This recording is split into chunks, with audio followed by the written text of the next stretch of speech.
Sziasztok! Ebben a videóban a sejtanyag cseréről láthattok egy általános bevezetőt. Egyébként ez a videó egy 4 részes sorozatnak az első része. Ez lesz ugye az általános bevezető, aztán beszélünk a lebontó folyamatokon belül a biológiai oxidációról, aztán pedig az erjedésről, és végén lesz egy felépítő folyamat, a fotoszintézis. Na akkor kezdjük el. Tehát sejtanyagcsere. A sejtanyagcsere az két nagy csoportba sorolható, vannak a felépítő folyamatok és vannak a lebontó folyamatok. Most ez a felépítés meg a lebontás, ez szorosan összekapcsolódik. Most alapvetően abból indulunk ki, hogy vannak nekünk kis molekuláink, amiből mi nagyokat szeretnénk csinálni. Jó, tehát kis molekulák.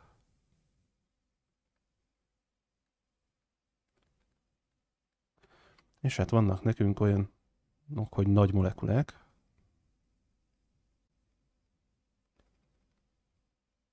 Hát például kis molekula az lehet a szőlőcukor, széndioxid, stb. Nagy molekula az mondjuk legyen a keményítő, DNS, stb. Akármilyen molekuláról is van szó, ebben a viszonylatban, hogy kis molekula, nagy molekula, az mindig igaz lesz, hogy a kis molekulák azok oxidáltabb állapotban vannak, mint a nagyok. Tehát ide íratjuk fölé, hogy oxidált kis molekulák, a nagy molekulák pedig ugye redukált nagy molekulák. Amikor mi ugye kis molekulából csinálunk nagyot, akkor nyilván ez egy felépítő folyamat lesz. Tehát felépítés.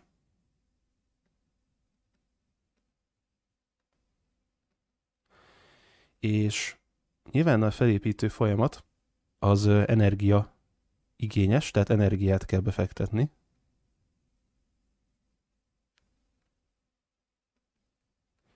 És hogyha megnézzük az ábrát, ugye oxidált molekulákból csinálunk redukált molekulákat, az azt jelenti, hogy tehát itt redukciót kell végrehajtani. Tehát magyarul, amellett, hogy pakoljuk össze a kis molekulákat egyre nagyobbak, energiabefektetés mellett, ugye hidrogéneket is bele kell majd pakolni ezekben a nagy molekulákba, úgyhogy redukció is történik itt. Tehát energiabefektetés, meg redukció.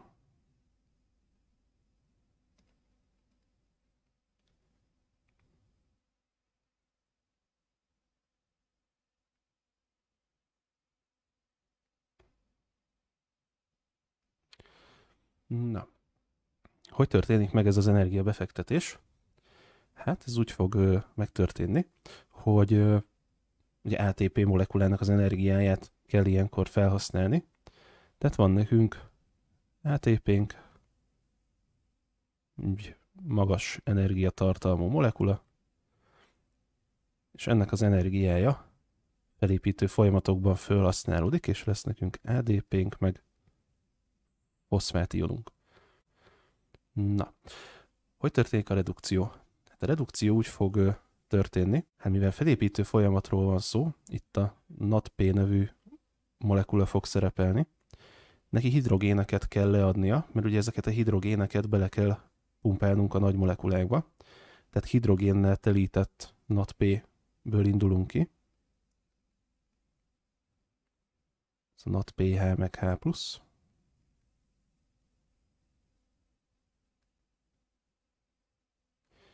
Leadja a hidrogéneket, és lesz belőle ugye hidrogének nélküli NADP+. A hidrogénekkel töltött NADP-t azt ugye úgy is hívhatjuk, hogy redukált koenzim.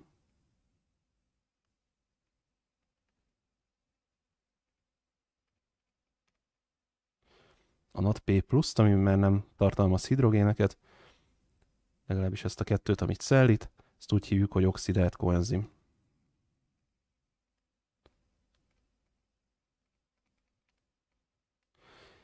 Tehát a molekuláink, amiket összepakolunk, ugye kis molekulákból lesznek nagy molekulák, ők ugye redukálódnak, miközben ezzel párhuzamosan a NADP, az pedig oxidálódni fog. De jó, tehát ez két ellentétes folyamat, ami össze van kapcsolva.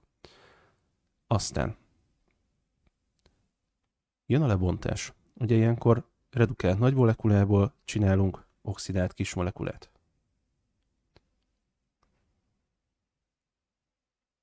Pont az ellentéte az előzőnek. Felépítéshez energiát kellett befektetni, meg redukáltunk, akkor itt energiát fogunk nyerni. Meg oxidálni fogunk. Tehát meg oxidáció.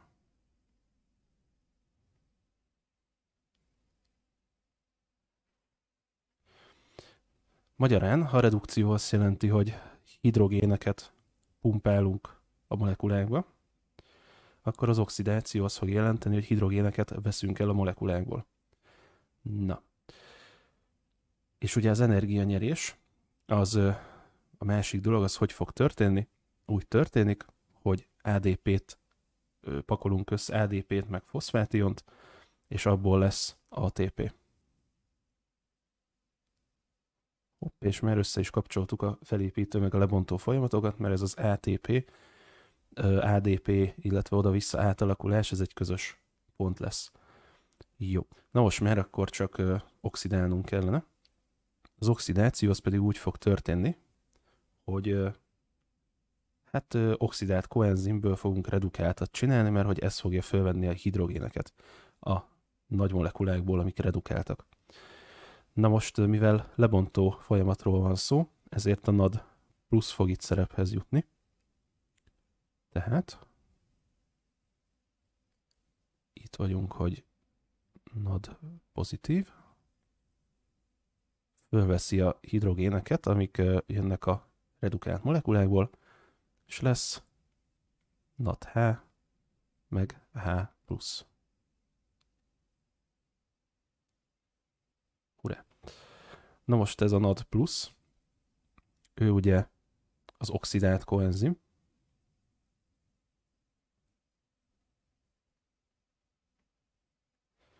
a NADH meg H plusz, ő pedig a redukált koenzim.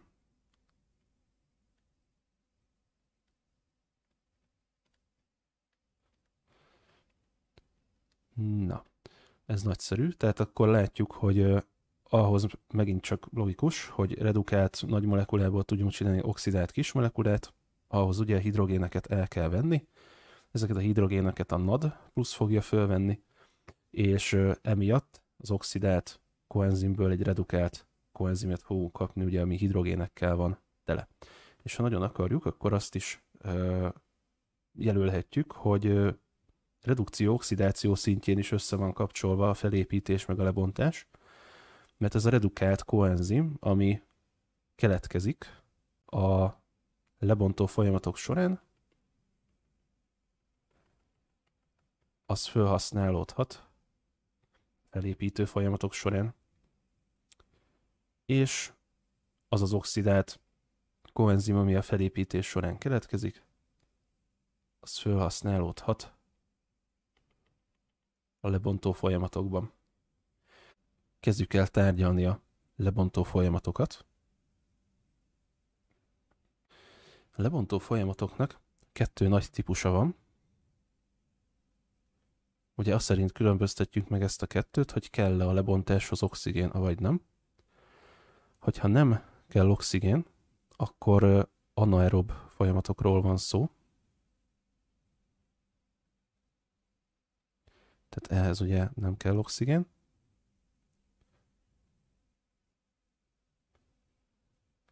Oxigénmentes közegben játszódnak le, a másik pedig ugye az aerob folyamatok lesznek, amikor pedig van oxigén a környezetben.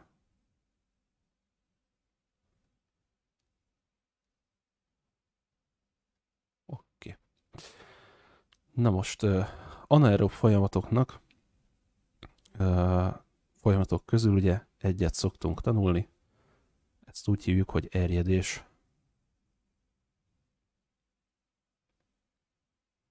És ennek van egy kicsit tudományosabb neve is, mert úgy is lehet hívni, hogy fermentáció.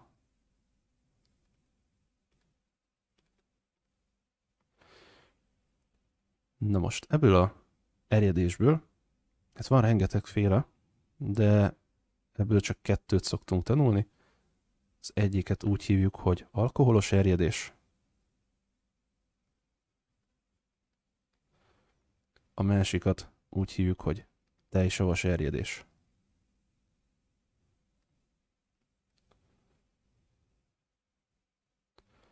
Rögtön itt az elején, hogy talán kicsit jobban rögzül, hogyha többször látjuk, hogy néz ki ezeknek a folyamatoknak a terméke. Ugye az alkoholos erjedésnél itt most ugye az etilalkoholos erjedésre gondolunk, tehát itt etilalkohol fog keletkezni.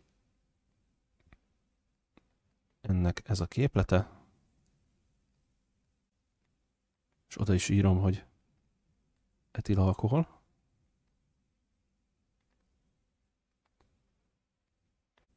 Tejsavas erjedés során pedig hát ugye tejsav fog keletkezni. Ez egy 3 szénatomos molekula.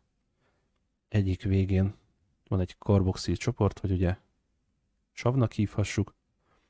A második szénatomján van neki egy hidroxil csoport. Meg kell egy hidrogén is, hogy meg legyen a 4 kötés, és a végét lezárja egy metil csoport, de mert semmi érdekes nem kerül.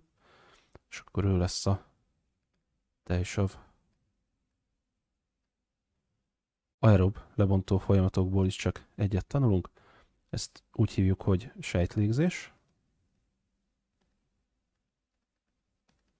De ezt a nevet ritkábban fogjuk használni. Van egy másik tudományosabb neve, ez a biológiai oxidáció. Ebben is benne van itt, hogy oxidáció, hát nem véletlenül, mert a lebontó folyamatok azok ugye oxidálni fogják a nagy molekulákat. Biológiai oxidáció. Ennek lesz majd 3 részlépése, de ezt majd a következő videóban nézzük meg részletesen.